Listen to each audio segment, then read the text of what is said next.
శ్రీమాత్రే నమ. జయ గురు దత్తాత్రేయ నమ. ఈ వీడియోలో మనం జాతకులకి గృహయోగం ఎప్పుడు ఏర్పడుతుంది, అసలు వారి యొక్క జన్మజాతకంలో సొంత గృహయోగం ఉన్నదా లేదా అన్నది ఏ విధంగా తెలుసుకోవాల్సి ఉంటుంది, అలాగే గోచారంలో గ్రహాలు మారినప్పుడు ఏ గ్రహాలు అనుకూలంగా వచ్చినప్పుడు ఏ ఏ రాశుల వారికి సొంత గృహయోగం ఏర్పడుతుంది అన్న విషయాన్ని మనం ఈ వీడియోలో పరిశీలించే ప్రయత్నం చేద్దాం. ముందుగా జాతకుడికి సొంత గృహయోగం ఉందా లేదా తెలుసుకోవాలంటే చతుర్థ భావంపై మనం దృష్టి పెట్టవలసి ఉంటుంది. అలాగే చతుర్థ భావం, చతుర్థ భావాధిపతి, అలాగే కారకుడు కుజుడు, ఈ గ్రహాలు జాతకుడికి బలంగా ఉంటూ చతుర్థ భావంపై శుభగ్రహాల దృష్టి ఉన్నప్పుడు జాతకుడికి సొంత గృహయోగం ఏర్పడడం జరుగుతూ ఉంటుంది. అయితే చతుర్థ భావం కేవలం గృహానికే కాకుండా విద్య, వాహనం, మదరు, జీవితంలో సుఖ సంతోషాలు, ఆనందం, ఇవన్నీ కూడా చతుర్థ భావాన్ని బట్టే పరిశీలిస్తుంది. అయితే కొంతమందికి మంచి విద్య ఉన్నా సరైన గృహం అయితే ఉండదు, కొంతమందికి మంచి గొప్ప ఆస్తులు ఉన్నా కూడా సరైన విద్య లేకపోవడం జరుగుతూ ఉండదు. దీన్ని బట్టి జాతకంలో చతుర్థ భావం యొక్క బలంతో పాటు ప్రతి భావానికి, ప్రతి దానికి కూడా ఒక కారక గ్రహం ఉండడం జరుగుతూ ఉంటుంది. ఉదాహరణకి జన్మజాతకంలో చతుర్థ భావం బలంగా ఉంటూ శుక్రుడు బలంగా ఉంటే జాతకుడికి మంచి వాహన యోగం ఏర్పడుతుంది. అలాగే బుధుడు బలంగా ఉంటే గొప్ప విద్యాయోగం ఏర్పడుతుంది. గురువు బలంగా ఉంటే మంచి పాండిత్యం కలిగి ఉంటాడు. అలాగే కుజుడు బలంగా ఉంటే స్థిరాస్తులు, భూమి, పొలాలు ఇవన్నీ కూడా కలిసి రావడం జరుగుతూ ఉంటుంది.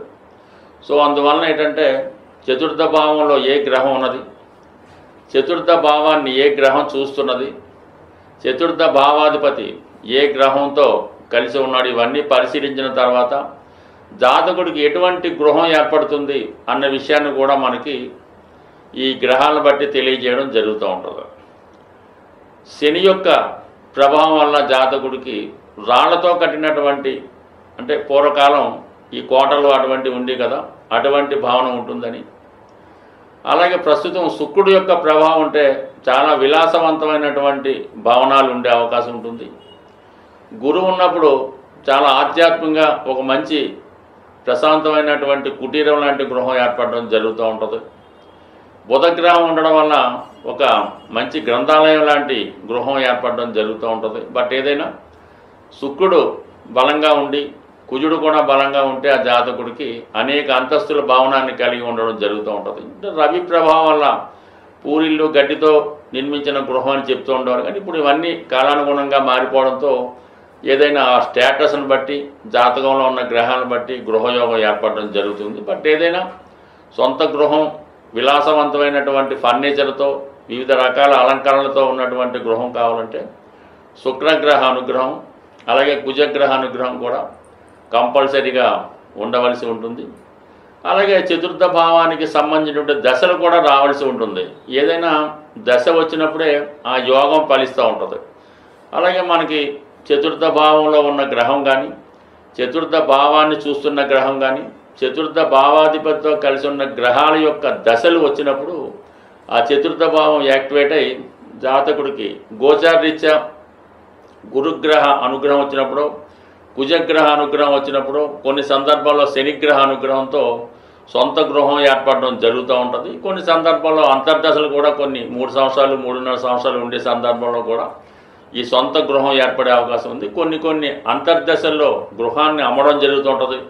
కొన్ని అంతర్దశల్లో గృహాన్ని కొనడం జరుగుతూ ఉంటుంది.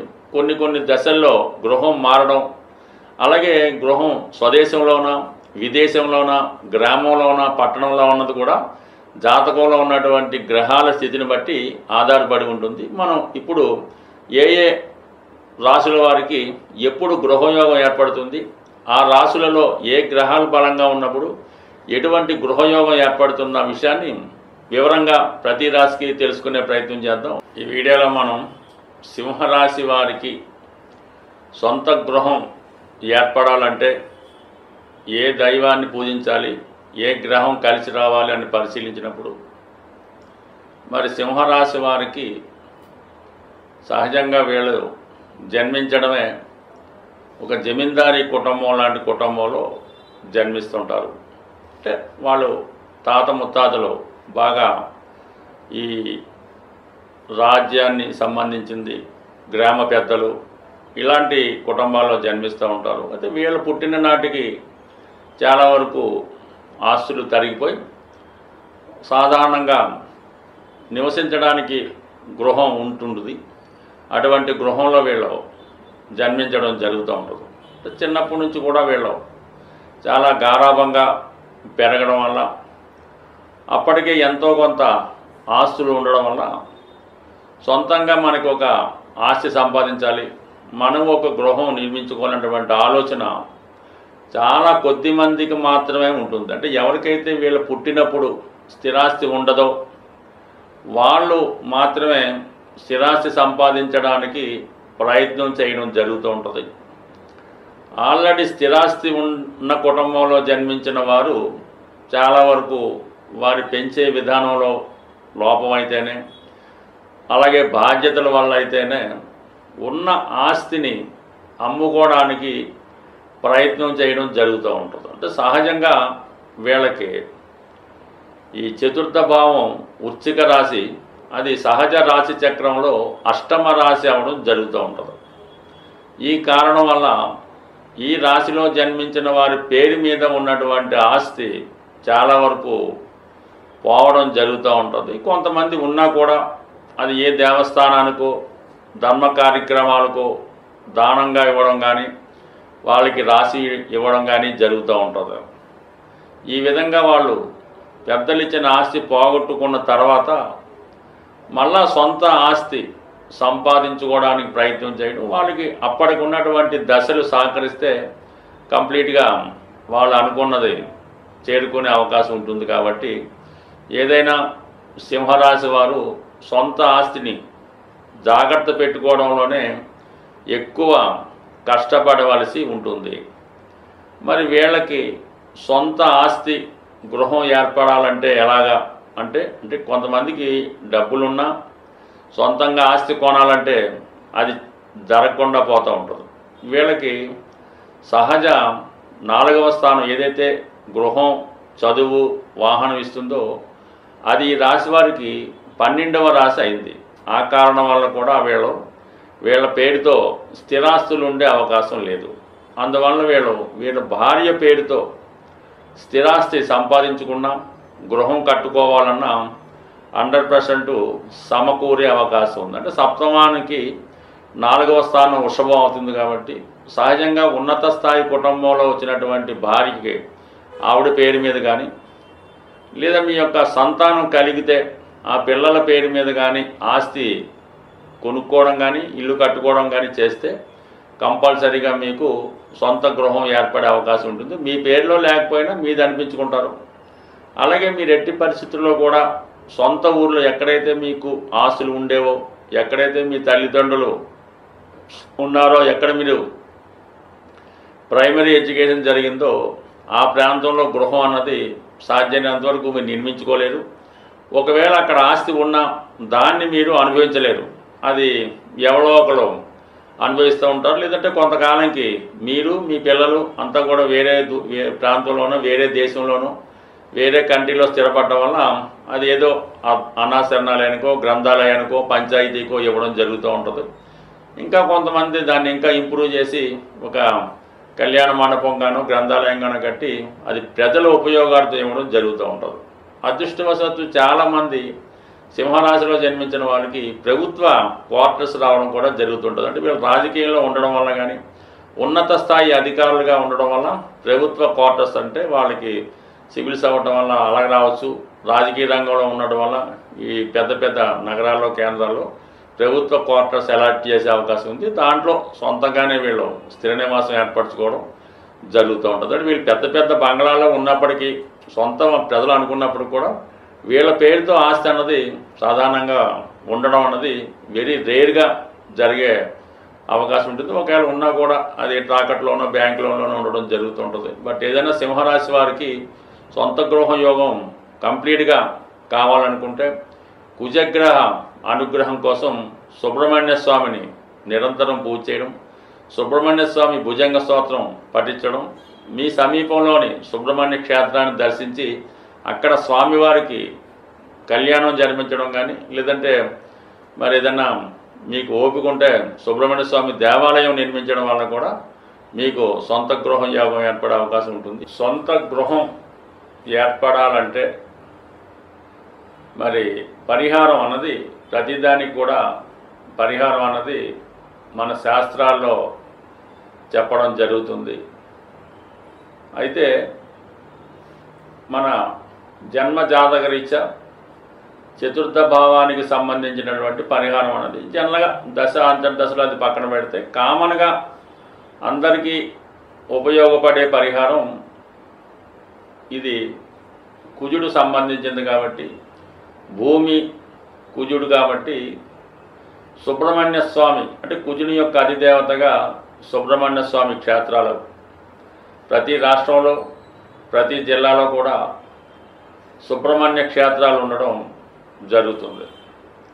సో అందువలన మంగళవారం కూడా కుజుడికి సంబంధించిన రోజు. అంటే ఏదన్నా మన భూములు సంబంధించిన వ్యవహారాలు సెటిల్ అవ్వాలన్నా, రుణాలు తీరాలన్నా దొరకాలన్నా, అన్నదమ్ములతో విభేదాలు, భార్యాభర్తలతో చికాకులు, ఇవన్నీ కూడా మంగళవారం రోజు ప్రారంభించడం వల్ల కుజుని యొక్క అనుగ్రహం కూడా తోడవుతుంది.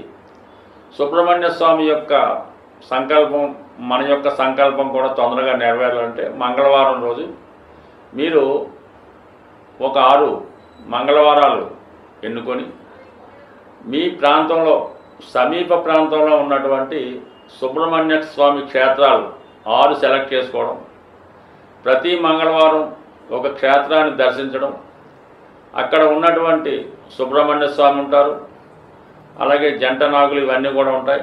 అక్కడ ఉన్నటువంటి ప్రతి దేవతని ప్రతి దేవుణ్ణి కూడా ఆరాధించి కేవలం బెల్లం పానకంతో, చెరుకు రసం, బెల్లం పానకం, తేనె, లేదంటే బియ్యం పిండి కలిపిన వాటరు, పసుపు నీళ్ళు అంటే ఇన్నప్పుడు కూడా బెల్లం పానకంతో స్వామికి అభిషేకం చేయడం వల్ల ఆ మంగళవారం రోజు మీరు చాలా నియమంగా ఉండవలసి ఉంటుంది.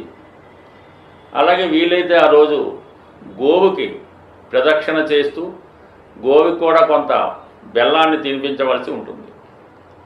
ఈ విధంగా 6 సుబ్రహ్మణ్య క్షేత్రాలు దర్శించవలసి ఉంటుంది. అంటే పెద్దవే అక్కర్లేదు, మీ ప్రాంతంలో ఉన్నవి బాగా ఫేమస్ అయినవి 6 క్షేత్రాలు దర్శించడం వల్ల, 6 క్షేత్రాల్లో కూడా విధి విధానంగా పూజ చేయడం వల్ల ఫైనల్గా మీ సమీపంలో ఉన్నటువంటి మోపిదేవి అవ్వచ్చు, ఈ బెక్కవాళ్ళు అవ్వచ్చు, స్కందగిరి అవ్వచ్చు, పళని అవ్వచ్చు, అంటే మీ ప్రాంతంలో ఏదైతే ఫేమస్ ఉంటుందో ఆ సుబ్రహ్మణ్య క్షేత్రంలో మీరు విధి విధానంగా స్వామిని అభిషేకించడమో పూజ చేయడమో అర్చించడం వల్ల మీ యొక్క సంకల్పం తొందరగా నెరవేరే అవకాశం ఉంటుంది.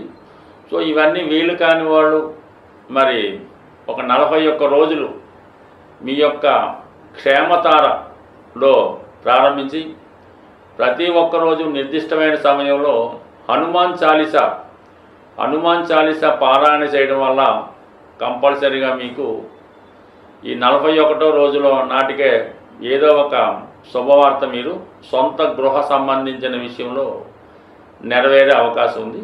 అంటే ఏదైనా మనం పని ప్రారంభించేటప్పుడు తారాబలం కూడా ఇంపార్టెంట్గా చూసుకోవాల్సి ఉంటుంది. అది సాధన తార కొన్నింటికి, క్షేమతార కొన్నింటికి, ఈ విధంగా తారాబలాన్ని ఎన్నుకొని మనం ఈ యొక్క ప్రక్రియ ప్రారంభించినప్పుడు కంపల్సరీగా మీ యొక్క సొంత గృహం నెరవేరుతుంది. బట్ ఏదేమైనా సొంత గృహం నెరవేరాలంటే ముందు మీరు నివసిస్తున్నటువంటి గృహం వాస్తుపరంగా ఎటువంటి దోషం లేకుండా ఉండాలి. మీరు అద్దెకున్న ఎవరింట్లో ఉన్నా దాన్నే సొంత గృహంగా భావించి ఆ గృహాన్ని పరిశుభ్రంగా ఉంచడం, పాత వస్తువులు లేకుండా, బూజులు పట్టకుండా, చెదలు పట్టకుండా, ఇరిగిపోయినవి లేకుండా చక్కగా నీట్గా ఉంచడం వల్ల అది మీకు ఇమీడియట్గా ఒక కొత్త సొంత గృహాన్ని ఏర్పాటు చేయడం జరుగుతూ ఉంటుంది. అంటే మనం చూడగానే ఒక ఇంటి చూసినప్పుడు ఇది మీకు అద్దెల్లో ఉన్నారో సొంత ఇల్లులో ఉన్నారో అర్థమైపోతూ ఉంటుంది. అందువల్ల మీరు అద్దెంట్లో ఉన్న సొంత ఇల్లులాగా దాన్ని పవిత్రంగా చూస్తే మీకు ఆ అమ్మవారి కృపతో సొంత గృహం ఏర్పడే అవకాశం ఉంటుంది. స్వస్తి.